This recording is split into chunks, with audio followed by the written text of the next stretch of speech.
Thought maybe you boys might be interested in putting on a big-time wrestling bout. You know, make a nice hunk of dough for yourself. It's time to play! Santa? Yes, Virginia, there is a Santa Claus. Morgan, you're out of here. You don't have the right temperament for the trade. You're a dead man. What am I supposed to do? There's always barber college. Frankie, I know you're a great wrestler, but my brother, who ain't as handsome as you, is as strong as Charles Atlas. Yeah, but I've wrestled women that are bigger than him. Sure, you got fat, sloppy women. Greetings, adventurers, and welcome to Camel Clutch Cinema. This is the podcast where we review movies that either are about wrestling or have wrestlers in them. I'm Guy Hutchinson. I'm here with Mr. Craig Cohen. Craig, how you doing? Hello, Guy. How are you tonight? Oh, I'm good because I have in front of me, since we're going to be watching The Marine, the John Cena film, I've got some Miller Genuine Draft. And do you hear what this is? Do you know what that is? I've got myself some rock candy, baby. Nice. Yeah, and those both have a connection to the movie, so you are definitely ready. The film that we're going to be talking about is The Marine. We watched it earlier. It came out in October of 2006, directed by John Bonito, produced by Vincent K. McMahon and Joel Simon, written by Michelle Gallagher, Alan B. McElroy, and starring professional wrestling champion John Cena, as well as Robert Patrick and Kelly Carlson, which for a moment, every time I see this movie, you know, whether it's the DVD or the wiki page or anything, I always think Kelly Clarkson, and I get all excited. And I'm like, oh, Kelly Clarkson was in that? Wow. That must be before she was famous. Yeah, it's actually good to hear that because when watching it this most recent time, I actually was inserting Kelly Clarkson into certain scenes and sort of doing a compare and contrast with her and the actress that was playing John Cena's wife. John Triton. This is the Marine. I love the name Triton too, and I love that they gave him John, so nobody had to learn a new name for him. Sure, including John. Yes, exactly. Let's talk about this film. This film came out in 2006. This was the second film that WWE Studios put out by themselves. They had co-produced some of the Rock's movies, like Scorpion King and the Buford Pusser movie that he did. Walking Tall. Yeah, and I think both those cases it was just a matter of Vince being like, we've still got Rock under contract. If you want Rock, you gotta put my name on the movie. That's totally what it seems like to me, because none of those movies have any kind of the WWE stamp, and as we'll see with The Marine, there's definitely a WWE stamp on it. So this one came out 2006, about 6 months after Kane's See No Evil, which one day we have to get into, and this film was incredibly successful for them, and this one there's been one sequel that's already been out with Ted DiBiase Jr.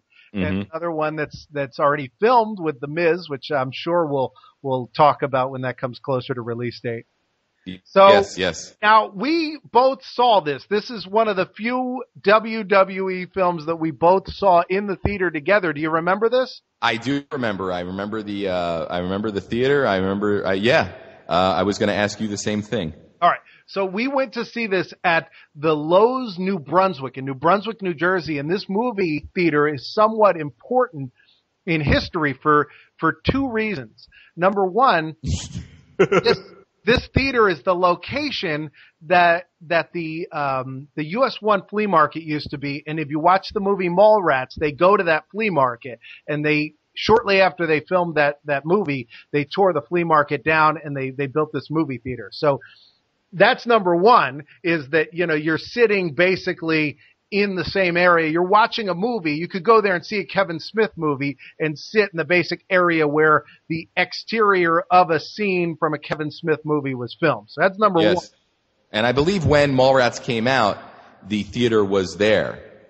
Yeah, the theater was either already there or they were building it. I think I think they shot the exterior of that, and then they, it was probably already closed at that point. I think they shot it because it was an eyesore. I mean, it was an awesome flea market if you like flea markets, but it was an ugly, ugly building. And the other thing that's interesting about this theater is there is a grave in the parking lot. If you go there, there's the ground, they dug the ground down so that the grave is up real high, so you kind of don't notice it. You're like, there's a brick enclosure here, but you don't know what it is. But there's a grave in the parking lot, and rumor has it that it's a woman who, her husband was a sailor, and he would go out on whatever that river is behind the theater and sail away, and she would wait for him, and then eventually she died and was buried in her backyard, which eventually became the flea market and eventually became the movie theater.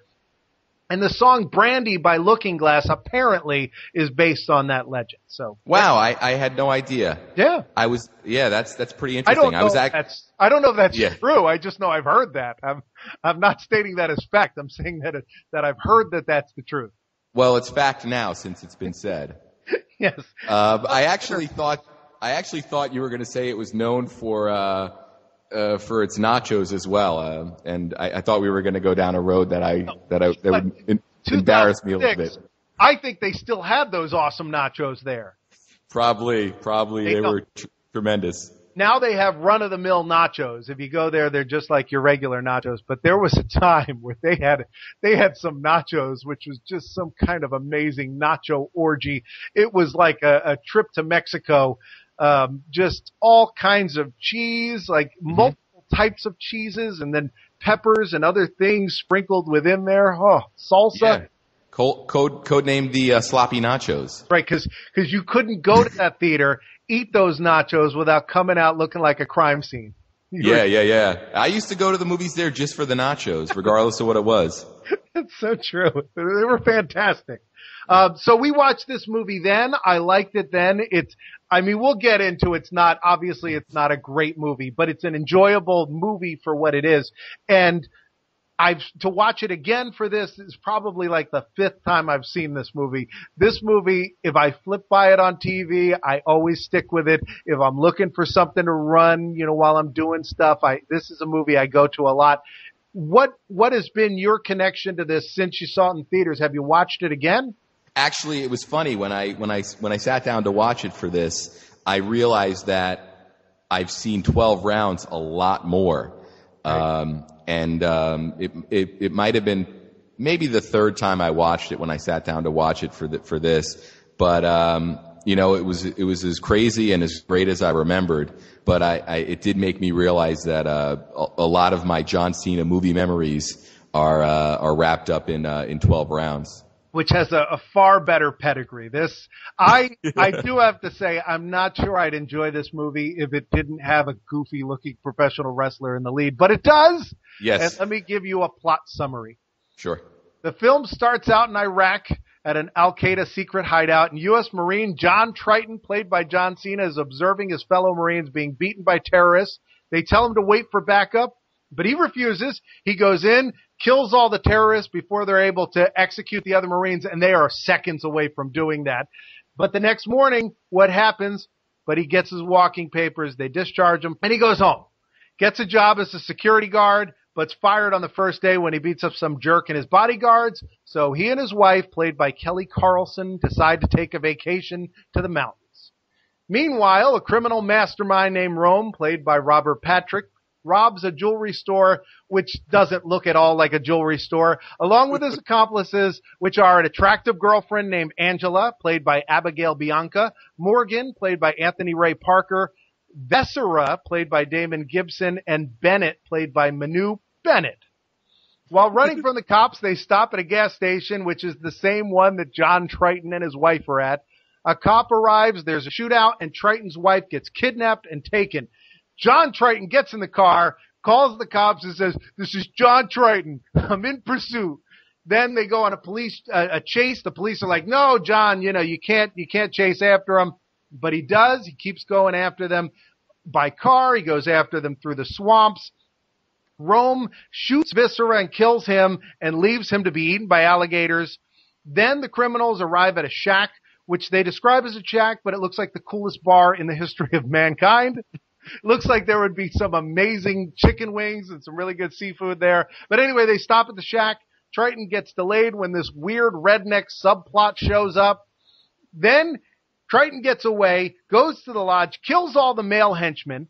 A cop enters, goes to arrest John, but then another cop shows up, and he reveals that he was in on the plot the whole time. This is a point of contention, which we'll get into a little later. So there's a crooked cop that's in on it with Rome. Rome fires at Triton, but Triton uses the corrupt cop as a human shield. John gets away from the officer that arrests him in the boat. John arrives and sees Rome's truck. He jumps on the back of the truck. He then pulls the girlfriend out of the truck. She goes smack dab into a bus. Diamonds go everywhere and then get covered in blood. Then he gets knocked off the truck. There's a big fight in a warehouse. Seemingly he kills Rome. Then he jumps into the water to rescue his wife. So he unhooks her, gets her up to land, does CPR on her for a while, gets her back to life, and then all of a sudden a burned Rome, which is Robert Patrick, which is the Terminator, comes at him, and he chokes him with a chain, then breaks his neck, and John kisses his wife, and credits roll. So there you go. That is The Marine. It's got a lot of plot for 90 minutes. Oh, yeah. It was actually, I was surprised when the credits roll at I think 124. Okay, yeah, that makes sense. Yeah. So, I mean, with the credits, it's 90 minutes, but I was like, wow, they really, when they wrap it up, they wrap it up. Now, did you watch the unrated version or the regular rated version? The PG? I watched the unrated version.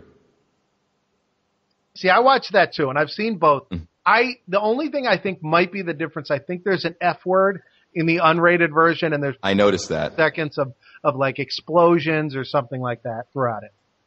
And speaking of explosions, can you think of another movie that had more explosions than The Marine? There is, and we'll get to these as we go along, but there is an explosion after the jewelry heist that is so absurd and so awesome. I mean, this is why I love this movie.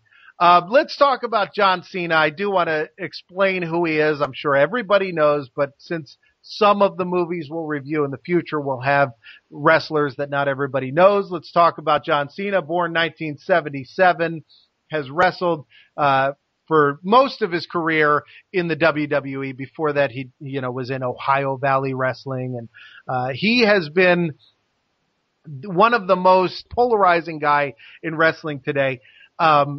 He's your super good guy. He's a Superman, but he wasn't that character at the time when this movie came out. And it's kind of funny. When this movie came out, I thought, well, John Cena, the thug life guy, this seemed like out of character for him to play this like down home Southern, Marine. Yeah. Which is now kind of what he adapted as his wrestling persona. He has the dog tags he always wears, and he does a salute when he gets in the ring. Yeah, I mean, that gimmick has really, really had a pretty good shelf life. So he's a very decorated champ. At the most recent WrestleMania, he wrestled The Rock. Sure. And so big time star. I guess it was pretty logical that they put him in this. He has a lot of charisma, and he does well on the screen. Looks good.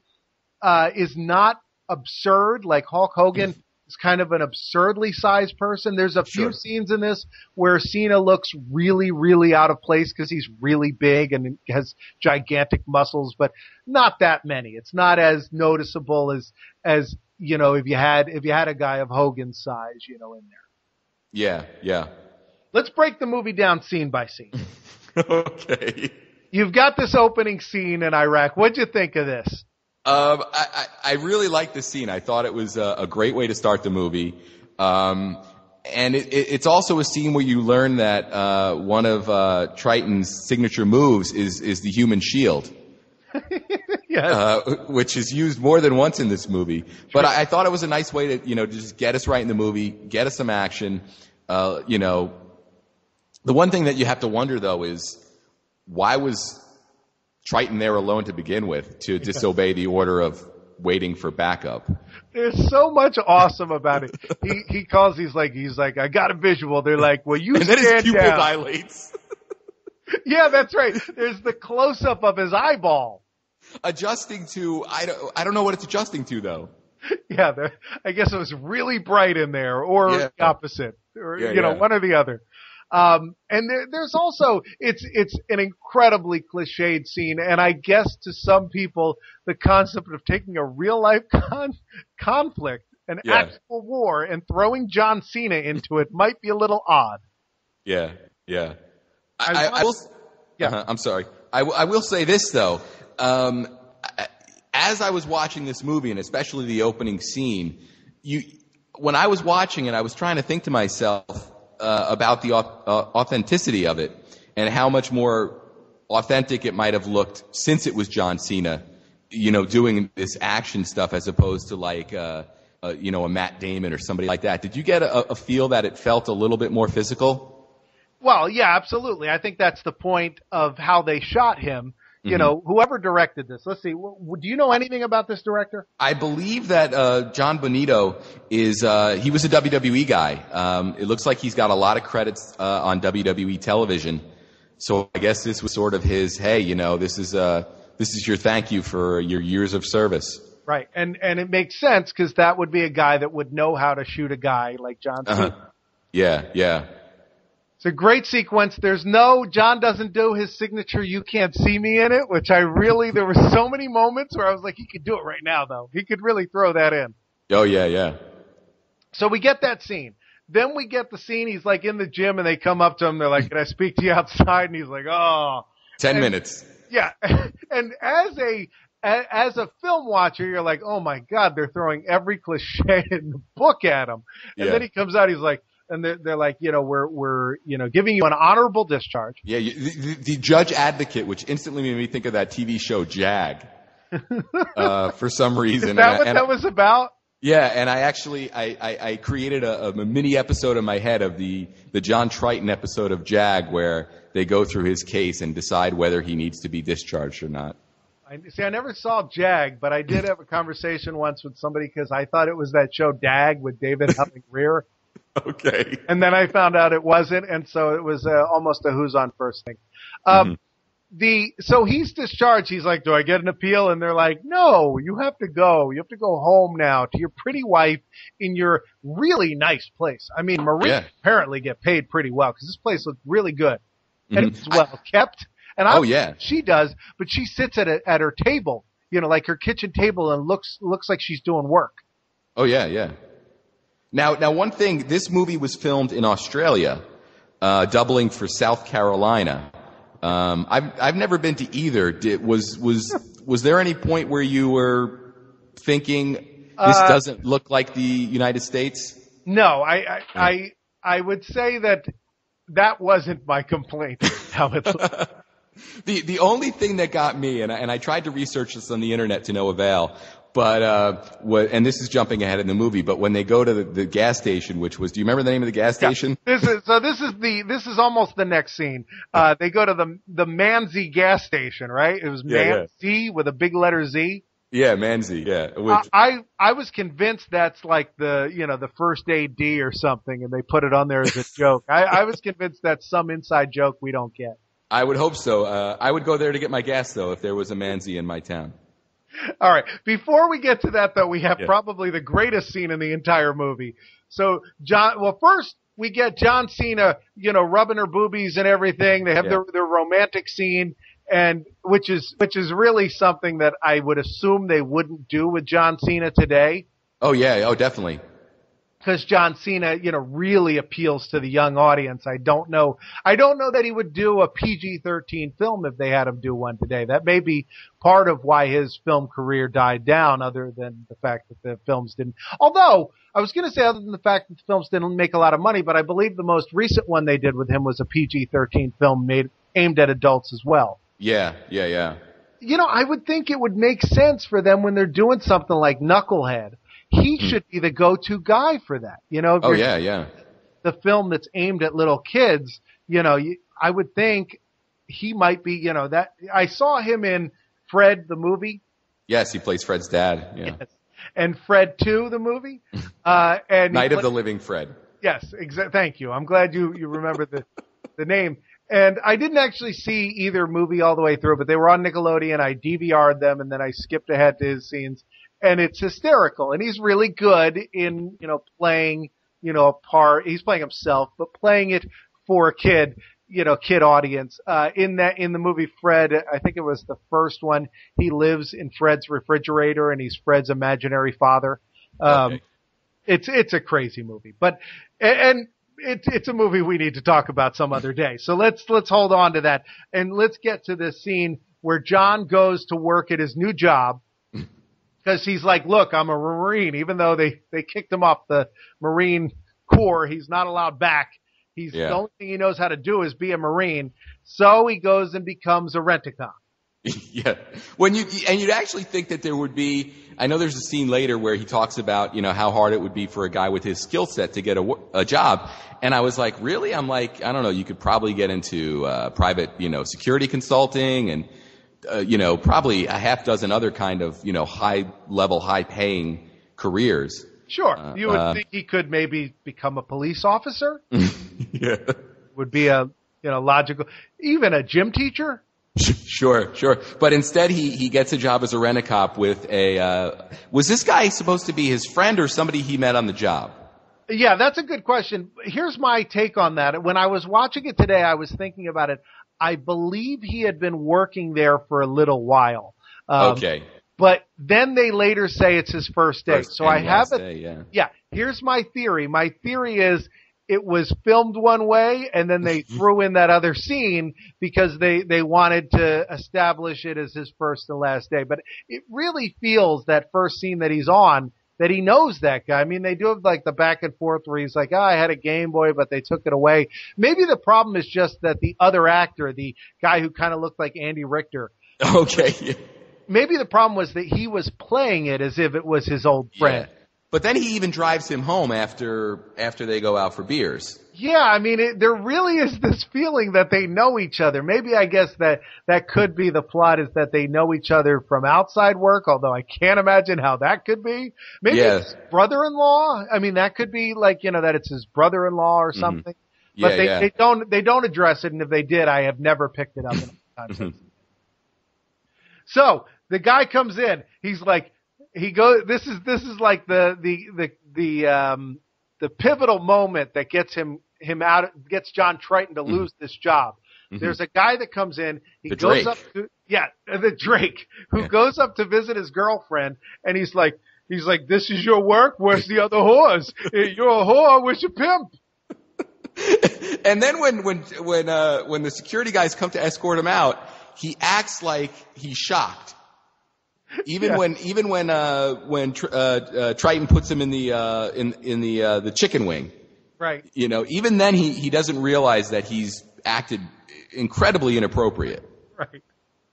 So they go downstairs, they're in the elevator, then this guy has two bodyguards. The drink must be really important. I almost wish that we had a movie that was either just about the Andy Richter guy and John Cena being security guards meeting new guys every day, or that we just followed the Drake for the rest of the movie. I think we actually talked about this after we saw it for the first time, but I'll ask you now to refresh your memory. Right. There's a through line through the whole movie where before that one cop reveals himself as being a dirty cop, Rome keeps getting phone calls about the diamond heist.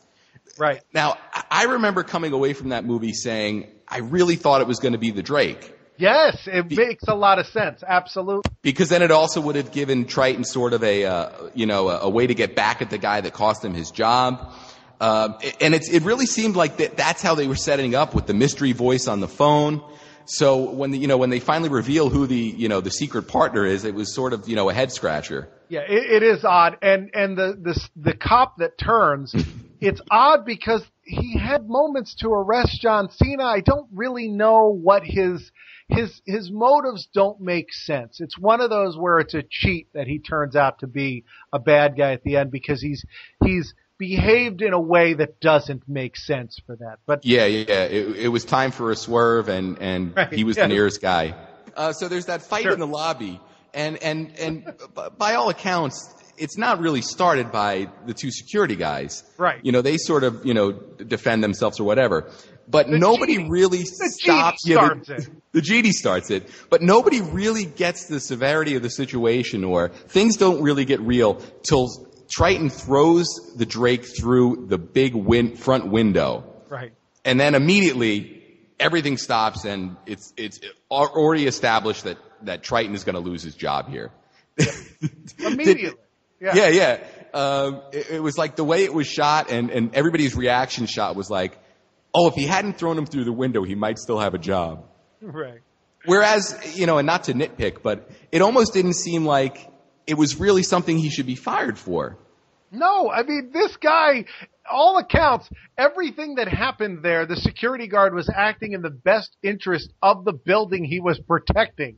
Mm-hmm. There's no logical reason why you would fire him other than to get him to go on vacation so that he could go to that gas station. Exactly. And considering that the Andy Richter guy gets suspended, and he pretty much throws the first punch. Right. He misses, but he throws the first punch. Yeah, they're like, look, Triton. They're like, look, Triton, you're just too good at your job, and we can't have that. We need this schlubby guy to remain. Yeah.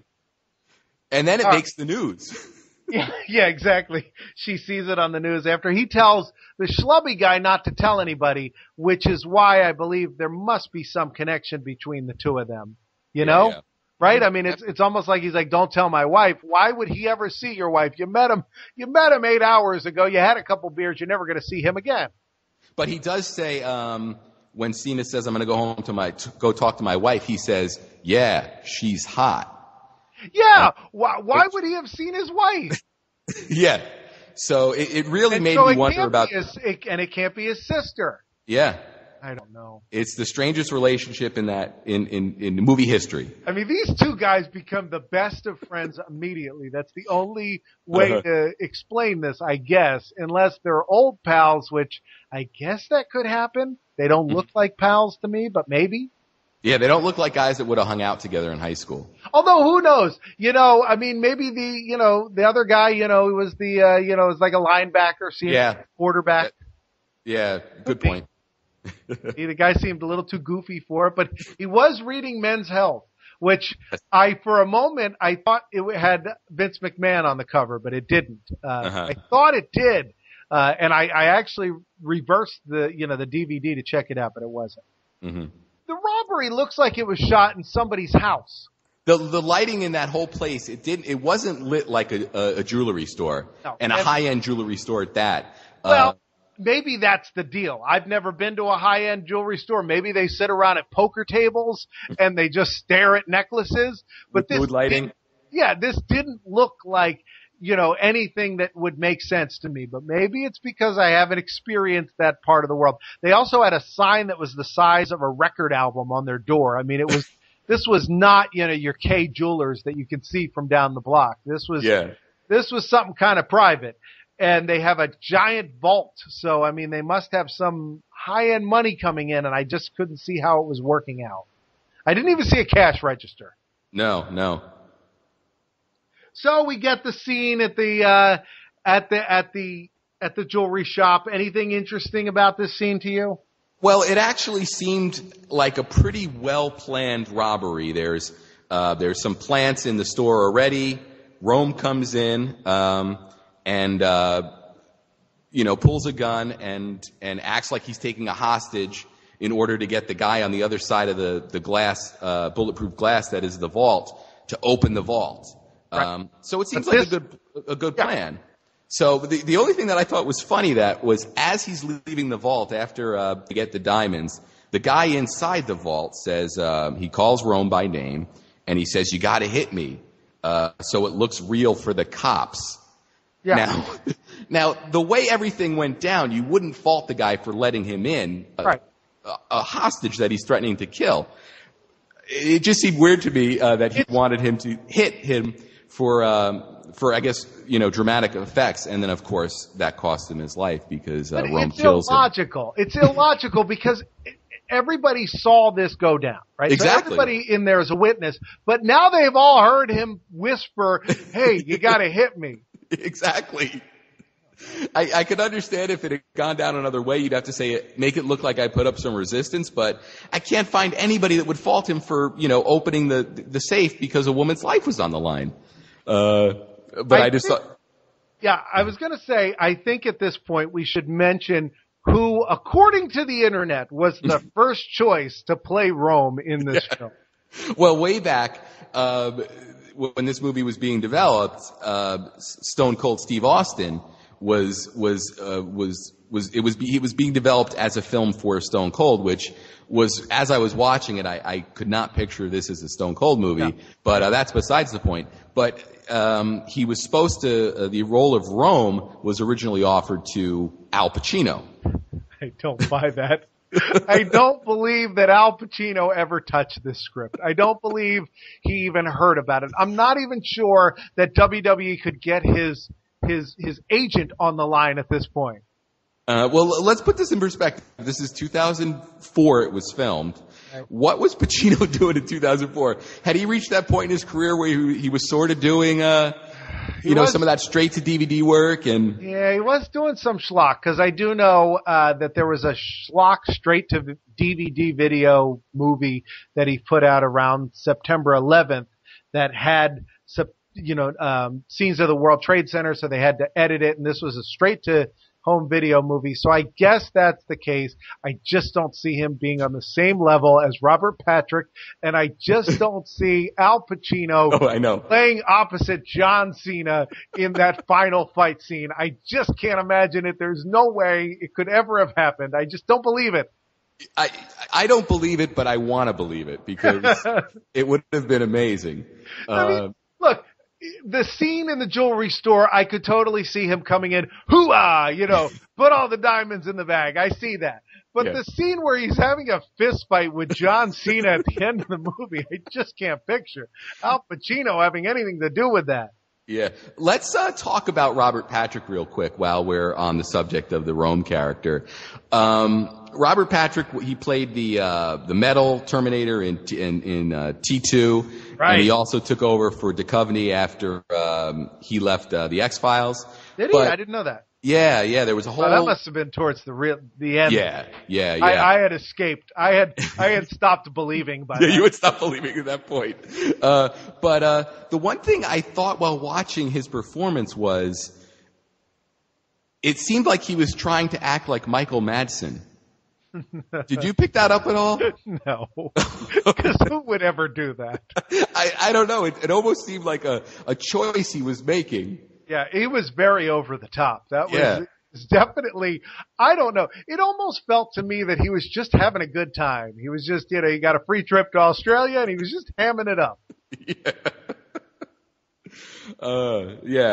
So, and then we have one of the biggest moments when they come out of the jewelry store. The cops are already on their way, of course. You have to cue the music, though. And do you remember the song that plays when they're walking out of the store? No, what is it? It was the White Zombie song, More Human Than Human. Oh, right. Which was at one time the most overused song in movie trailers. Yes. If you made an action movie in the mid to late 90s, it had More Human Than Human in the trailer.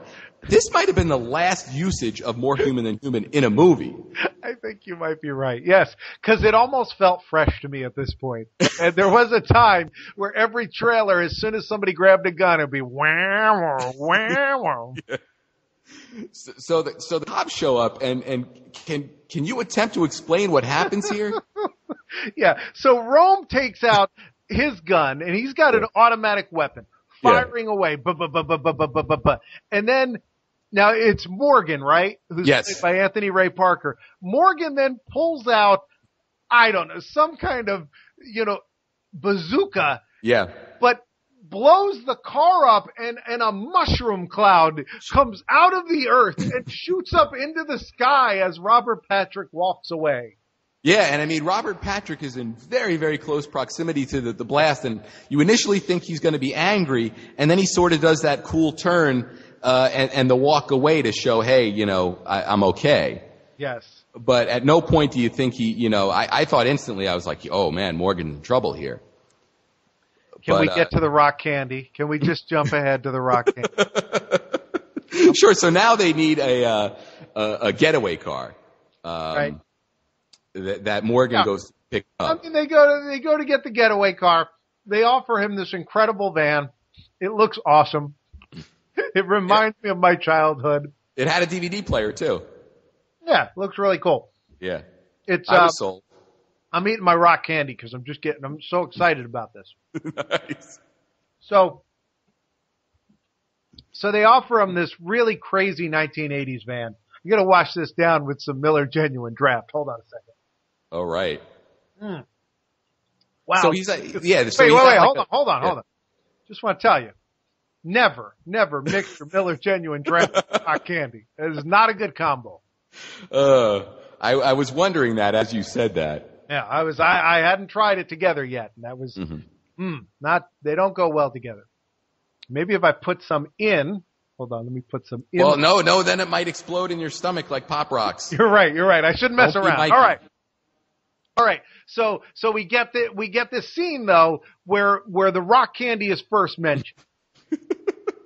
And this is my favorite part of this movie is this runner about rock candy and him going camping. Yes. So let's just walk our way through the whole thing. So what happens in the chop shop or whatever it is where he's getting the van and he ends up stealing the Cadillac?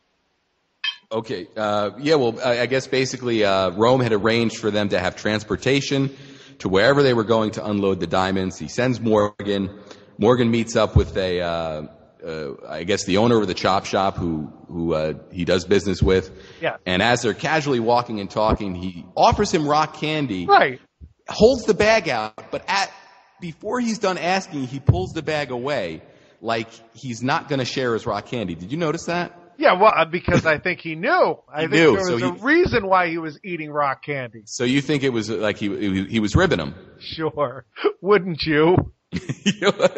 So for those of you that either haven't seen this movie, and then shame on you, or haven't seen it in a while, the plot then runs throughout this that I don't like rock candy. And then there's a scene later where he says, he's talking about how the black man doesn't go camping. And then he says, I did go camping one time. And then there's a follow-up on this where he talks about the time he went camping. And this scene, if I'm going to describe it, and if you haven't seen the movie, it doesn't sound funny. And not only does it not sound funny, it sounds horrific and horrible and wrong and something you should never laugh at. But it comes off as so funny in the movie just because of the way they play the music and everyone's reaction. Mm-hmm. You can tell they're going for laughs on this. He says that he went to camp and there was a cool honky counselor named Timothy. And he offered him rock candy. And then he offered him something he never should have accepted. And this is it. And jumping ahead, after that, that's about the last scene we get from Morgan. So Morgan just, it's almost like he's like, I got to get this out before I have my death scene coming up. Yeah. Now I wanted to talk to you about that. That was a slight problem I had with the villains in this movie. I mean, Morgan's a bad dude. He kills at least 2 cops that I can count, possibly more. But I mean, he's a stone cold killer. But I couldn't help but feel sorry for the guy. Yeah, well, because they play him as a coward. They play him as a relatable, everyday guy who had horrible things happen to him, and he seems sympathetic, but you just have to remember back to him with that giant bazooka. Yeah, it's tough because like you said, his last scene is the big, emotional rock candy speech. Yes, it really is. It's great. Yeah. Oh man, the rock candy. So, all right. To jump back in the movie. Yeah, to jump back, there's the gas station is another scene with a dramatic explosion as well as $1.75 on a tank of gas. Yeah, at least a gallon. Yeah, a gallon of gas. I would go to the Manzi gas station every day if I could get $1.75. But another almost mushroom cloud, and then the police conveniently have a car with a bumper sticker that's like, paid for by your local drug dealer. Yeah. Right? Isn't that what the bumper sticker says? Exactly. So John and Kate, was her name Kate? Yeah, it was Kate. It was. So it was John and Kate. It was John and Kate, yes. Which I just made that connection with the whole before that horrible woman and her horrible husband did that show with their poor, sad kids that had to be attached to these horrible people. Oh my God. So they stop for gas. He goes in the store to get her a Diet Coke, which she actually says Diet Coke. And while he's in the store, I will say there is a scene, and I'll point it out when we get to it. There is a scene where you see Coca-Cola very prominently. Oh yeah. I know exactly what you're talking about. So she asks for the Diet Coke. Yeah, and then at the same time, conveniently, Rome and his crew are filling up their gas tank, and unfortunately, a cop pulls up behind them and strikes up a conversation. And of course, things don't go well. A cop gets killed. Yeah, because Morgan comes out and explodes everything once again. Yeah. So at some point, a lot happens here. There's a shootout with the cops. Their car's disabled, so they now need to steal the Triton's car. They grab the Kate, and as John is running out of the store, two of the bad guys are in the store, and one of the bad guys picks up a fire extinguisher and slams Triton in the face with it. Yes. Now, do you think this movie had or would be a good drinking game, like the concussion count? like the amount of shots to the head that Cena takes in this movie, the fire extinguisher. I mean, and it was clear as day that he got hit smack dab in the face with this thing, and it knocks him out, of course, but yes. Very briefly. Yeah, but it's not the biggest hit that he takes in the movie. So they're racing away now with his car, and I don't even remember how the place blows up. It doesn't matter. It really doesn't. That's kind of the point of this movie, and that's the point of movies like this. You just go from explosion to explosion. Yeah. And really, when you think of these movies, you think of just set pieces. And when we're leaving this set piece, we have to blow it up. We built it. That's why there's no Manzi gas stations, because they built one. They built one and they blew it up. There are constantly scenes in this movie where it's like, I'm going to shoot a gallon of gas with my gun, and that will explode 10 other gallons of gas. Wait till we get to the warehouse. All right. Yeah. So the one other thing here is this is the first time that Kate thinks that her husband is dead.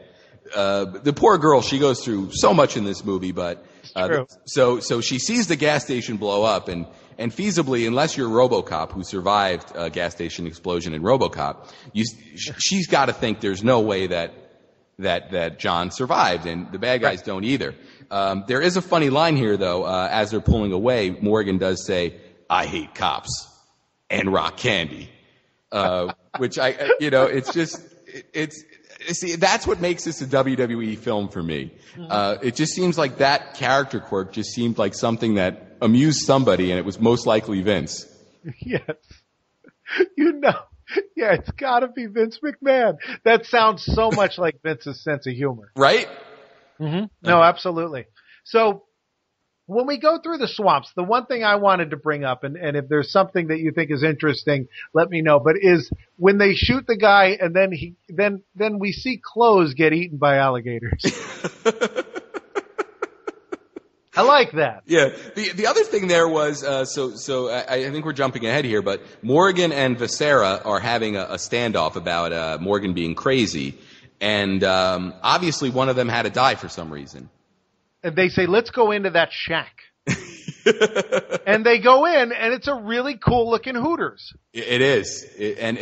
Morgan says it smells like baked ass, which it didn't look like it smelled like that, but whatever. Oh. I was curious. Nice. I was curious why it was closed. Yeah, exactly. It didn't look like it's been sitting there. Now, at this point, we see a lot of Coca-Cola. We see Coca-Cola signs, and Robert Patrick opens himself a Miller Genuine Draft. Yeah. Now, and this is where the movie takes a weird turn for me. It does. They need to power up this shack, and so Rome sends Morgan out to go find the generator. And at this point, did the movie start to feel like a horror movie? Yeah, because what? Because guys are disappearing? Yeah, guys are leaving the shack. But before that, we get this weird subplot with the two rednecks who are making, what are they making? Like, meth or something? I don't even think they establish it. But whatever it is, they have to load it up and get out of there because the cops are crawling all over the place. Yeah, and these two guys, so it's this pair of rednecks, and they think John Cena's a cop for really no good reason. I mean, he looks like he's built like a cop, but he looks like a guy that's been dragged through a sewer and hit in the head with a fire extinguisher. There's no good reason to believe he's a cop. Yeah, and also not to downplay the strength and size of the two rednecks here, but do you think if you came across John Cena in the swamps, you might just say, hey, let's just let him go on his way here? Let him go. He doesn't want anything from you. Let him go. Why cause problems? Yeah. Well, they do cause problems because we get another kick-ass action sequence. Yes. But, I mean, the whole thing about this is he's like, look, I'm not after you. I don't have anything to do with you. I'd like to keep going. And they're like, sure you would, cop. Let's kidnap you. Yep. Which is the most, it's a bad move. Kids, if you're listening, that's never the right move. You never kidnap the cop. Let the cop go. Yes. So they take him, they tie him up, and he breaks free. Yes. And this is the first time he breaks free of anything in the movie, right? Yes. Because he does it later with handcuffs. This was pretty spectacular. So he's tied to a chair, and he headbutts the guy that's taunting him, and then he leaps up in the air and does like a spin, and lands on his back, and the chair just shatters because that's what happens when John Cena jumps in the air tied to a chair. I mean, me or you do it. Yeah, the chair's we land on a chair. Yeah, exactly. But I thought that was so great. And actually, that was actually stolen. You might have seen it in the trailer for that movie a couple years ago called Killer Elite with Jason Statham and Robert De Niro. But in the trailer, that's how Jason Statham gets out of the chair that he's tied to. Oh, get out of town. Wow, that's awesome. Yeah. So I thought that was a great little move. And then there's a fight scene, and it almost seemed like this was just a way to add another 5 minutes to the movie. Almost seemed? No, that's exactly what was happening. It's exactly what was happening. I could almost see Vince watching an early cut of the movie and saying, it's too slow.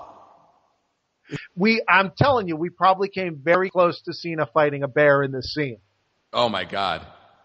I would have. Or an alligator. An alligator would have also worked, but they went with these two guys, probably a little cheaper, and it worked out. It was a very nice scene. And you did say alligator because as we learn in this movie, South Carolina, they don't have Crocs. Right. Yeah, no, that's easy to remember because if you think about it, all you have to remember is Florida Gators because they got, the sports team. They got the collegiate teams, the Gators. So if you remember that, you always remember that's where the Gators are. They're down south. I don't know where the crocodiles are, but they must be in the north someplace. But they're not down south.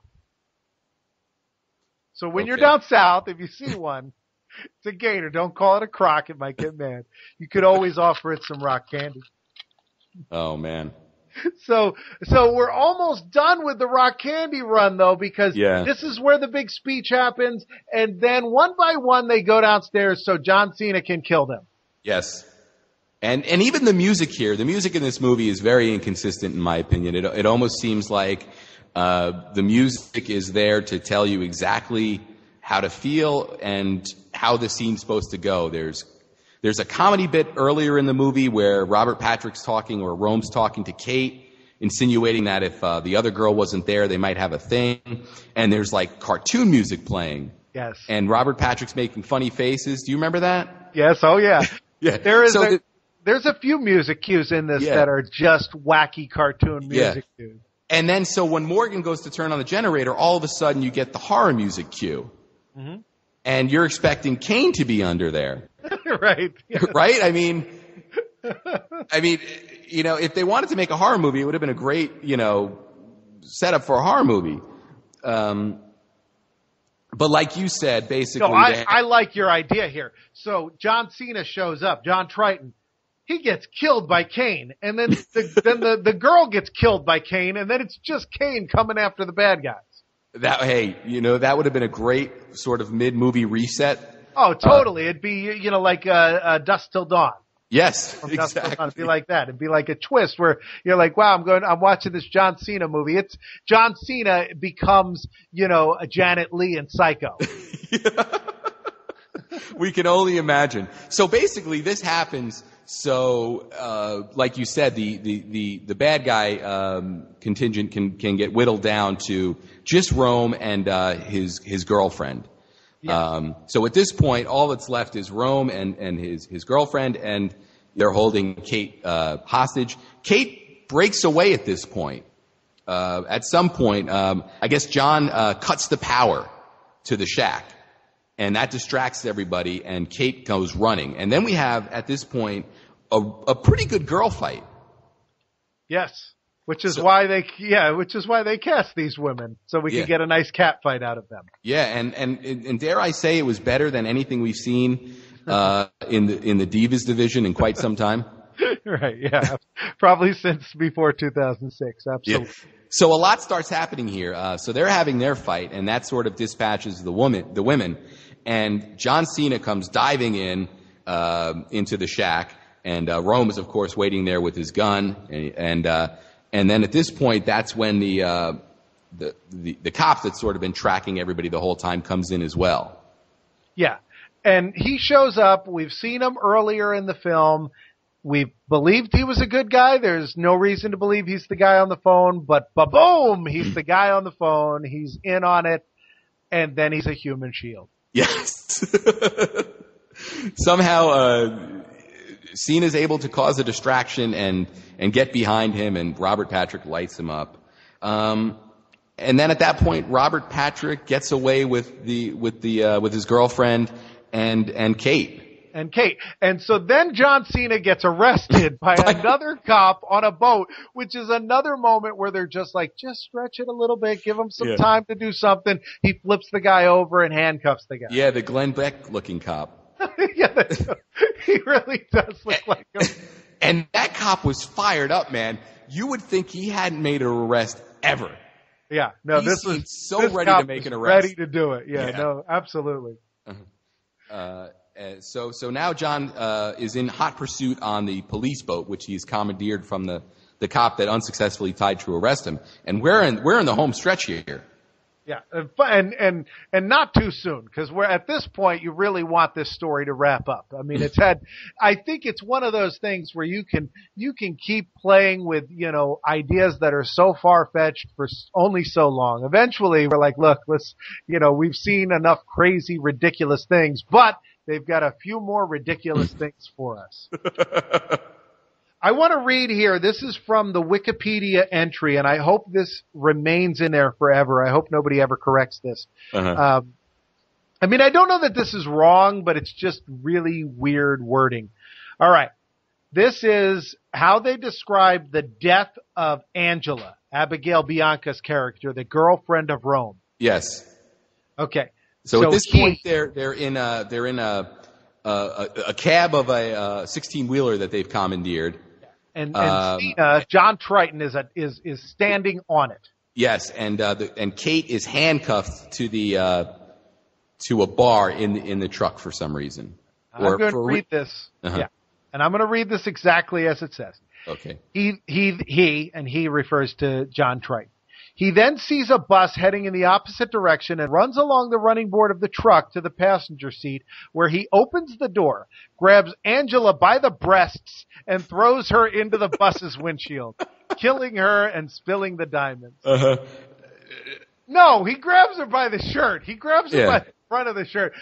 I even slowed it down and zoomed in. There's no fondling in this scene. I have no idea. The guy writing this was like, and then he grabbed the breast. It was really great. Now also, not to take away from the humor there, I didn't take it that he was doing anything more than getting her out of the truck. Yeah, I don't think Cena was trying to kill her. Mm-hmm. But he did. She flew right into the bus, Yeah. and blood, the diamonds turned blood red. Really cool scene. I do want to back up. When the shack blows up, Oh right? my God. They leave the That's shack. the third time that his wife sees and she John thinks died. he's dead again. Yeah. And we need to blow up something. So we blow this entire, and it's not a little shack. This is a gigantic, like 3-story building. Yeah. They blow it to smithereens, and what flutters down in front but a big Coke Coca-Cola sign. label, and Yeah. it's Clear as facing day. in the right direction. I mean, I don't know if that was a separate element that was. Yeah. It had to be set in later, but that was really cool. Yeah, I actually paused it, and it looked like it could have been a poster. Yeah, I mean, it really is. It's a great Coca-Cola ad. I mean, it is really fantastic.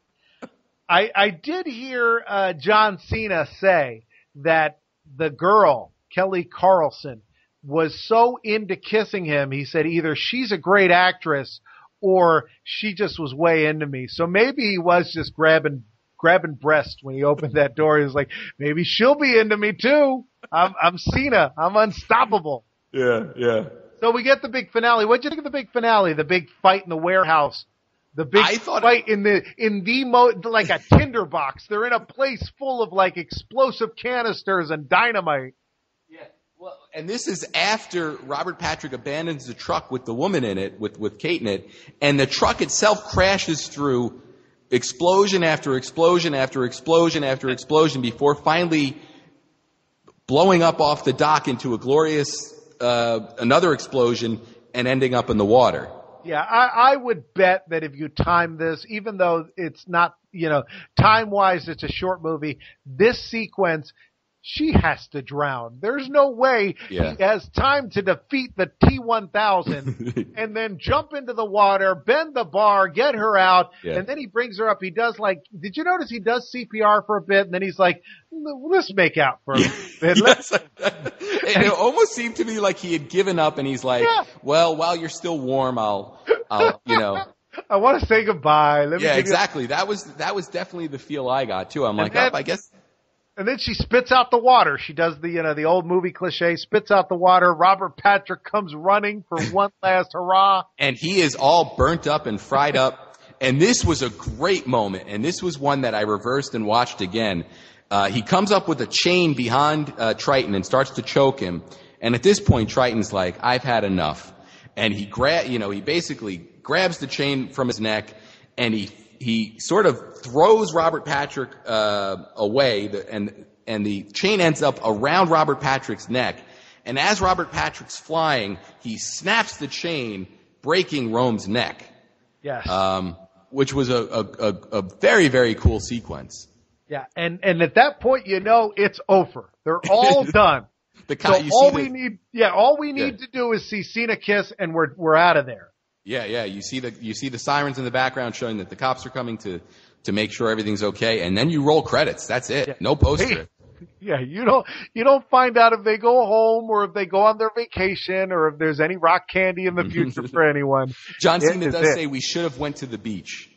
Yeah, because that was a callback to an earlier scene. But there could have been so many better things. He could have been like, we should have had some rock candy. Some Miller Genuine Draft. Get some crossover with that joke, yeah. So let's talk about this cast. I want to know, do you know anything about, let's go through these. Robert Patrick, obviously Terminator. There's even a reference where they're like, oh, he's like the Terminator, and then they close in on Robert Patrick. And he does the eye move sort of like in T2. Yes, indeed. What else is interesting about this cast? Anything you found out that was worth mentioning? Sure. One interesting thing is the actress that played Angela, Abigail Bianca. She's only had one credit since The Marine.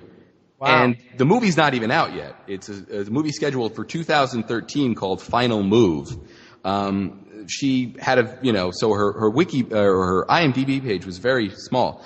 Other thing. Well, no, before you get past that, I'm thinking she was probably just a really hot actress in Australia. Maybe she does stage work, modeling, something, in Australia. She was good in this. I mean, she was definitely, you could see her doing other films.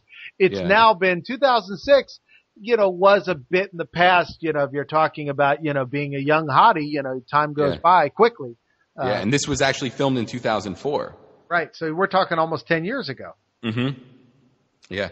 Some other notable things. Manu Bennett, who plays Bennett, is actually... Now, Bennett's the guy who gets shot and fed to the alligators, right? No, that was Viscera. That's right. That was Viscera. So Bennett was the other guy that makes it to the end, but then dies at the shack. Yeah, he gets killed after Morgan, and he's actually pretty well known now for that show on Starz, Spartacus. He plays Crixus. I don't know if you've seen any of that show, but I didn't recognize him until I looked him up, and I have watched Spartacus, and Crixus is a pretty cool character. But getting back to Viscera, Viscera was played by Damon Gibson, who was an ex-football player who at one time played, he was a wide receiver for the Falcons. But I assume that his character was also killed off because they only had him for a handful of days. Right. But one other notable connection that would make him a good fit for a WWE movie is in 2001, he played for the XFL team, the LA Extreme. He was on the XFL. So what year did he play for the XFL? Oh, right. That was only in 2001. The inaugural season, the season that was so good they decided not to do it again. Right, the $1 million season. Now, I don't remember who won that, but it could have been the LA Extreme, and it may very well have been that he was the most valuable player. So, bravo to you, Damon Gibson. But I thought overall, I thought the cast was more than adequate. I think, Anthony Ray Parker, Morgan, who we've talked about a bunch of times, he was definitely, sort of a standout. But I think, the acting level in this movie was serviceable, especially for an action movie. All right. Now let's talk about the state of wrestling. When this movie came out, Cena was the champ, right? He was the WWE champ. Yes. Booker T was King Booker at this time because he had won the King of the Ring, and he was the heavyweight champ. So like what would be the SmackDown title now? Yeah, the big WCW belt. Right, yeah, the big gold belt. And so this was 2006. Cena was on top, but he was still rapping a lot. I mean, it was a different Cena than you see in the ring today. Yeah. And why was Cena off television when they shot this? How did they write him out of the storyline? Mm-hmm. I'm dying to hear this. Yeah, well, I did know. I tried to find the gap where Cena took a break to go film this, and he actually only took a month off to film this movie, which I thought was pretty impressive. I guess you could sort of film everything you need and then do all the Cena stuff, or that's what people get paid to do. They get paid to figure that out. I guess that's what they do, but most movies, 3 months is a more standard time for an action movie like this. Yeah, even if you look for how long the Miz has been away from Marine 3. So I looked into it. They actually filmed this way back in late 2004. And in October, Cena was written off of WWTV. He lost the U.S. title to Carlito, who had just debuted, Caribbean Cool. Right. And he was actually injured or taken out off of TV even. It wasn't even an in-ring thing. He was stabbed in a Boston nightclub by Carlito's bodyguard, Jesus. So apparently Cena drops the belt to Carlito, the U.S. title. Right. They have a run-in at a nightclub in Boston, and he is stabbed. Right. Fantastic. So that's how they wrote him off TV for this. That's phenomenal. Yeah. So, it's funny when you think about that. You're like, I love how they have to always write people off instead of just saying, John's going to go film a movie now. Yeah, exactly. You can't do that. But then later, you present the movie as part of the storyline. Oh, look, so-and-so has a movie. We're going to promote it on TV. He's going to do a promo in the ring where he's going to talk about it. So it is interesting how they can't mention it before, but afterwards, yes, they can get way into it. Mm-hmm. Well, let me ask you, did you tap out at any point in this film? Did you feel that this film was good and you had a victorious ending, or did you tap out? No, there wasn't even a minute where I was, where you consider tapping.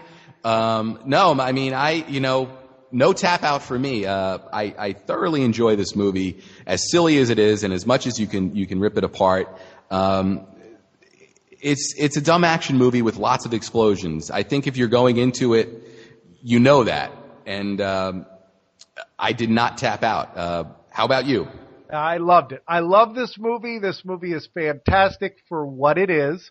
You cannot expect anything other than that. And I think if you're not a wrestling fan, you're probably not listening to this, but I wouldn't recommend this to a non-wrestling fan. I think part of what makes this movie fun is that it's almost like you're seeing your crazy uncle do crazy, shtick with a car and explosions, because this is a person you see on TV on a regular basis, totally in a totally different scenario, and it's fun to watch.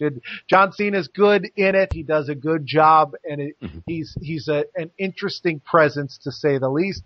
And everybody else involved does a good job. It's very tight. It's nice and fast, and you never get bored during this movie. Those explosions. Oh, my goodness. You get a lot of you get more explosions than fistfights, which is funny considering that they have a guy who you would think they do more hand-to-hand. They do some hand-to-hand, but they do a lot of explosions. It's a fun movie. I would not tap out during this. This is an untappable film. All right, Craig, what next time? What do we have on tap for the next episode of Camel Clutch Cinema? We are going to watch and discuss the Roddy Piper movie, John Carpenter's They Live. Oh man, it's going to be exciting to see if he puts the glasses on, takes the glasses off, and we'll get some bubble gum for that one. No more rock candy. But before we go, let me pop one more piece of the rock candy, and let me wash it down with some Miller Genuine Draft as I say goodbye. Nice. Ooh, that's horrible. Well, that's it for this time. We will see you next time here on Camel Clutch Cinema. Take care. So you want to wrestle, huh? You're too little. We got ushers bigger than you. Leave. I got to take a crack. Don't you see? Your skills plus my skills in the ring. Tag team. Highway Patrol, this is John Triton. What are you doing up there? Staying away from you. No more rhymes now. I mean it. Anybody want to finish? What's I smell? Down goes Jimmy King. Oh my God, a 4-post massacre. No one can survive this. There isn't even a pay-per-view.